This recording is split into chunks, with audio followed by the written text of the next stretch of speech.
Is the vampire Lestat setting up the introduction of Merrick Mayfair in the Immortal Universe series?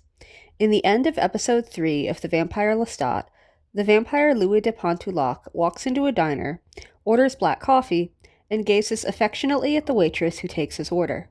The waitress in question is the 20-year-old human Regina, who looks remarkably like Claudia.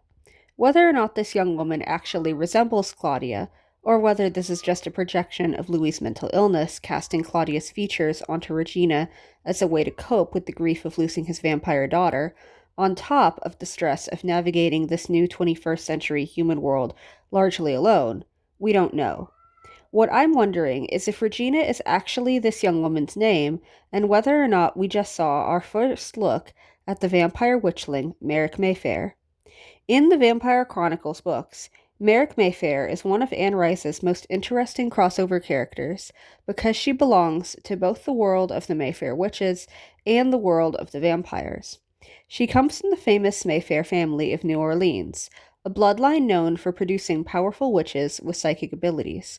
From an early age, Merrick displays extraordinary talent for communicating with spirits, performing rituals, and seeing beyond the ordinary world. Unlike many members of her family, however, her life is shaped as much by education as by magic. After losing her parents, Merrick is taken in by the Talamasca, a secret organization that investigates supernatural events. The Talamasca becomes a mentor and family figure, encouraging her to study her gifts while also teaching her to approach the paranormal with discipline and intelligence. As a result, Merrick grows into someone who combines natural magical ability with years of research and experience. She is confident in her powers, but never reckless, and she understands that every act of magic has consequences. Her story begins in earnest when Louis de Pontoullac asks for her help.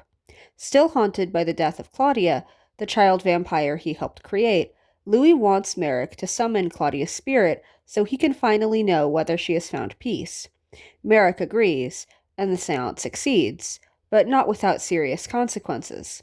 The experience forces Louis to confront his grief while also proving that the dead are not as distant as anyone believed.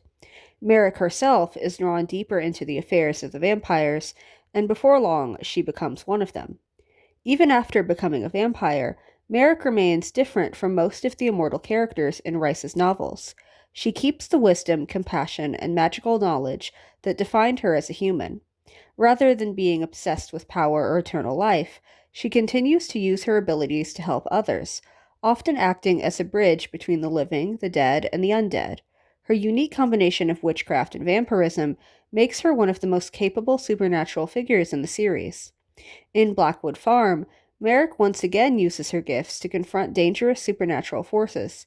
She helps Quinn Blackwood deal with an evil spirit that threatens everyone around him, showing the same courage and selflessness that have always defined her character. Her story ultimately ends with an act of sacrifice, but as she gives up her own future to destroy a powerful evil and protect those she cares about.